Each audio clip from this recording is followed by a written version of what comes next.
సహకరించిన ప్రజానీకం ఈ విశాఖపట్నం వాసులని చెప్పి కూడా నేను మీకు తెలియజేస్తున్నా.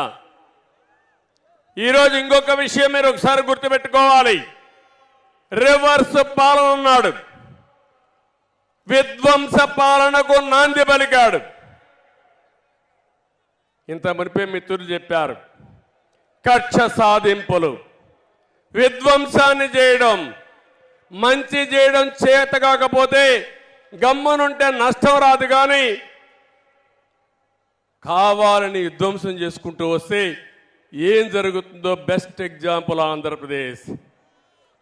ఒక విషయం మీరందరూ గుర్తుపెట్టుకోవాలి, ఒక మంచి చేస్తే ఆ మంచి ఫలితాలు అందరికీ వస్తాయి.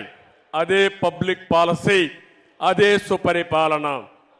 ఒక చెడు చేస్తే ఆ చెడు వల్ల అందరికీ నష్టం వస్తుంది. అదే ఈరోజు ఈ జగన్మోహన్ రెడ్డి చేసే పని. ఒక్క ఛాన్స్ అన్నాడు, ఒక్క ఛాన్స్ పాపానికి రాష్ట్రం 30 సంవత్సరాలు వెనక్కెళ్ళిపోయే పరిస్థితి వచ్చింది. అందుకే నేను పవన్ కళ్యాణ్ గారిని మనస్ఫూర్తిగా అభినందిస్తున్నాను. ఒక మాట ఆయన చెప్పాడు, నవ్ ఆర్ నెవర్.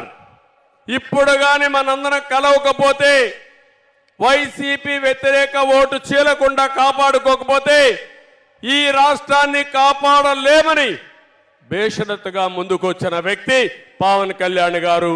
దానికి మనస్ఫూర్తిగా అభినందిస్తున్నానని చెప్పి మీకు తెలియజేస్తున్నా. ఇంకొక మాట కూడా చెప్పాడు,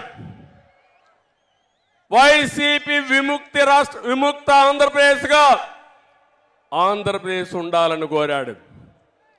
రాజకీయాల్లో పార్టీలు పెట్టే స్వేచ్ఛ ఎవరికైనా ఉంది, తప్పు లేదు, ప్రజలు ఎంపిక చేసుకుంటారు. కానీ రాష్ట్రాన్ని సర్వనాశనం చేసే హక్కు మాత్రం ఎవ్వరికీ లేదు. మేమంతా 5 సంవత్సరాలు మీరు ఓట్లేశారు.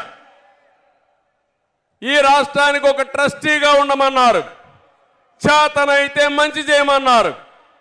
చేత కాకపోతే పరిపాలనని దింపేసరికి మీరు సిద్ధంగా ఉన్నారు.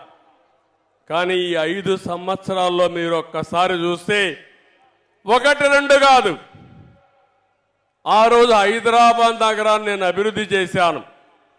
తర్వాత వచ్చిన పాలకులు ఇలాంటి కక్షగట్టి హైదరాబాద్ని విధ్వంసం చేసుంటే ఈరోజు హైదరాబాద్లో ఈ సంపద ఉండేదా అని మిమ్మల్ని అడుగుతున్నా. ఈరోజు అమరావతి, ఇక్కడ విశాఖపట్నంలో అడుగుతున్నాం మిమ్మల్ని అందరినీ. ఈరోజు మన రాజధాని ఏదని మిమ్మల్ని అడుగుతున్నా. ఆ రోజు మీరందరూ ఒకే మాట చెప్పారు,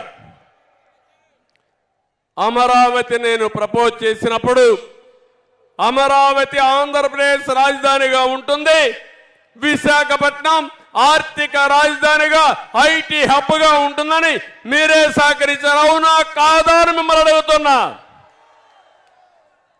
ఇప్పుడు చెప్పండి, 3 ముక్కలు ఆటాడాడు ఈ ముఖ్యమంత్రి. అమరావతిని సర్వనాశనం చేశాడు ముఖ్యమంత్రి.